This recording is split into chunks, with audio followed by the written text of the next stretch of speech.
Hello friends, मेरा नाम है इस्माइल खान। इस वीडियो में हम लोग सेमी ऑटोमेटिक वॉशिंग मशीन की वायरिंग करना सीखेंगे। सेमी ऑटोमेटिक वॉशिंग मशीन में दो मोटर होती है, एक वॉश मोटर और एक स्पिन मोटर। स्पिन मोटर कपड़े को सुखाने के लिए होती है।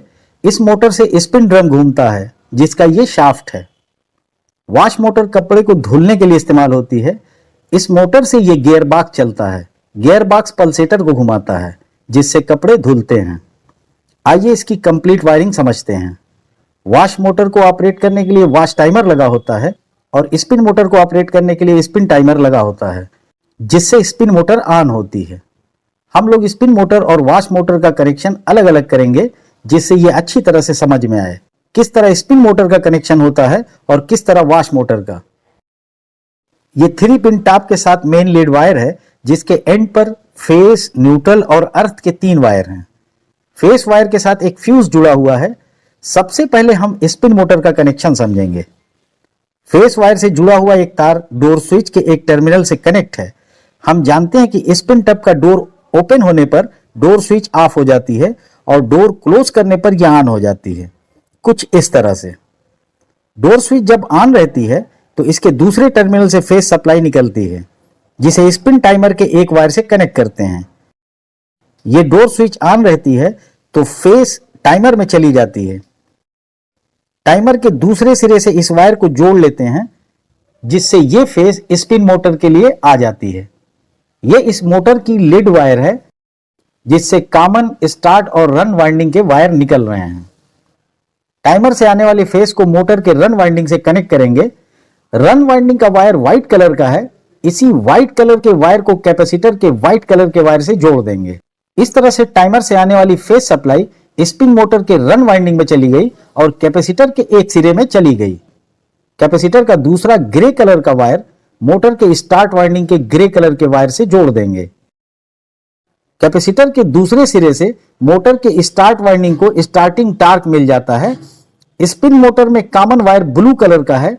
इस मोटर को न्यूट्रल के लिए कॉमन वायर मेन लीड के ब्लू कलर के न्यूट्रल से कनेक्ट कर देते हैं जिससे स्पिन मोटर की वायरिंग कंप्लीट हो गई।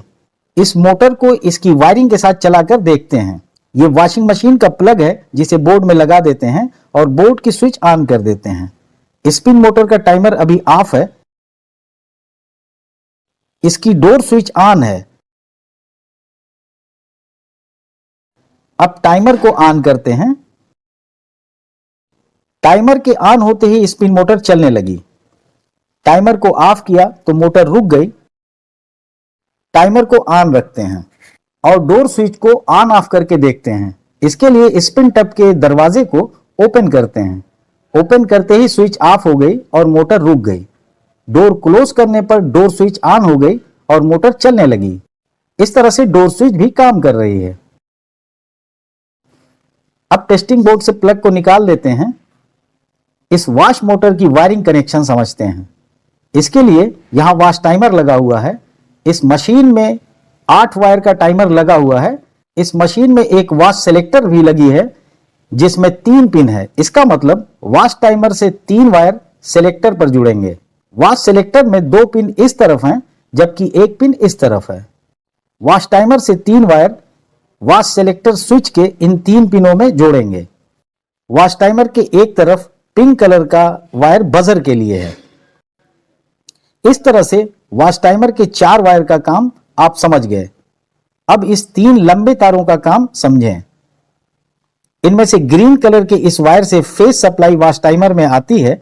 वॉश टाइमर के ऑन रहने पर यही फेस रेड और येलो कलर के वायर से बदल बदल कर बारी बारी से वॉश मोटर के स्टार्ट और रन वाइंडिंग में जाते हैं।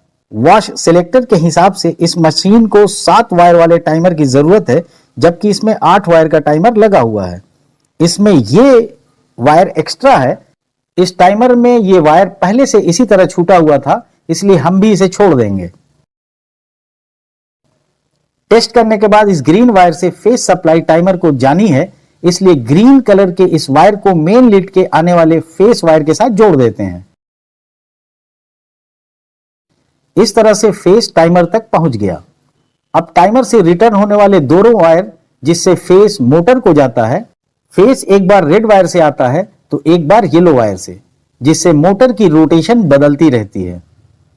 एक बार क्लॉकवाइज होता है तो दूसरी बार ये एंटी क्लॉकवाइज घूमता है। ये वॉश मोटर की लीड वायर है, जिसमें से ब्लू कलर कॉमन वाइंडिंग का है और रेड येलो इसके स्टार्ट और रन वाइंडिंग है। वॉश मोटर की रन और स्टार्ट वाइंडिंग सेम होती है। ये वॉशिंग मशीन का कंबाइंड कैपेसिटर है, जिससे एक रेड और एक येलो वायर आ रहा है। इन दोनों को मोटर के रेड और येलो वायर से जोड़ते हैं। कैपेसिटर के येलो वायर को मोटर के रेड वायर से भी जोड़ सकते हैं और रेड वायर को येलो वायर से भी जोड़ सकते हैं। रेड रेड और येलो येलो के इस ज्वाइंट्स पर वॉश टाइमर से आने वाले रेड और येलो वायर को कलर के हिसाब से या बदल करके भी जोड़ सकते हैं।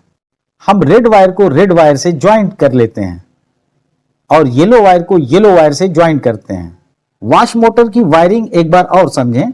मशीन की मेन लीड से फेस इस ग्रीन वायर के जरिए वॉश टाइमर में जाता है। वॉश टाइमर के ऑन रहने पर यह फेस बदल बदल कर कैपेसिटर के दोनों वायर पर बदल बदल कर आता है, जहां से वॉश मोटर के रन और स्टार्ट वाइंडिंग में जाता है।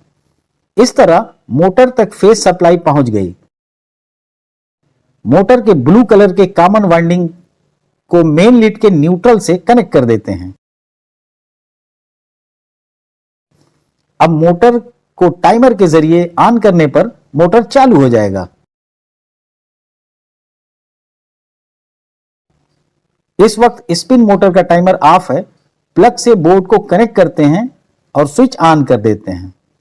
अब वॉश टाइमर को ऑन करते हैं। टाइमर को ऑन करते ही मोटर रोटेट करने लगी। कुछ देर के बाद मोटर के रोटेशन का डायरेक्शन बदल गया, यानी ये मोटर क्लॉकवाइज और एंटी क्लॉकवाइज घूम रही है। मैंने स्पिन टाइमर को ऑन किया तो स्पिन मोटर भी रन करने लगी। वॉश टाइमर पहले से ऑन है तो वॉश मोटर दोनों डायरेक्शन में घूम रही है।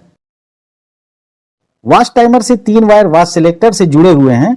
वॉश सिलेक्टर के जरिए हम वॉश मोड को सेलेक्ट करते हैं, जैसे जेंटल मोड या हार्ड मोड। वॉश सिलेक्टर से वॉश टाइमर मोटर को रोटेशन की टाइमिंग बढ़ा या घटा देता है।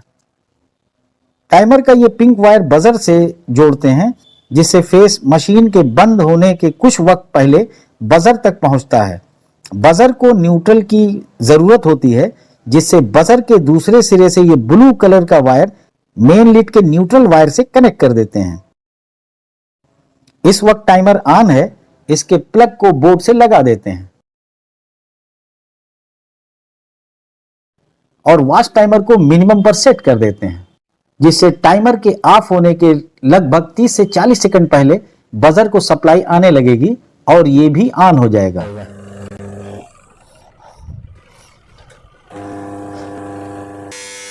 बजर बजने लगा और मोटर भी चल रही है। मोटर अभी रनिंग पोजीशन में है। ये देखिए साइड से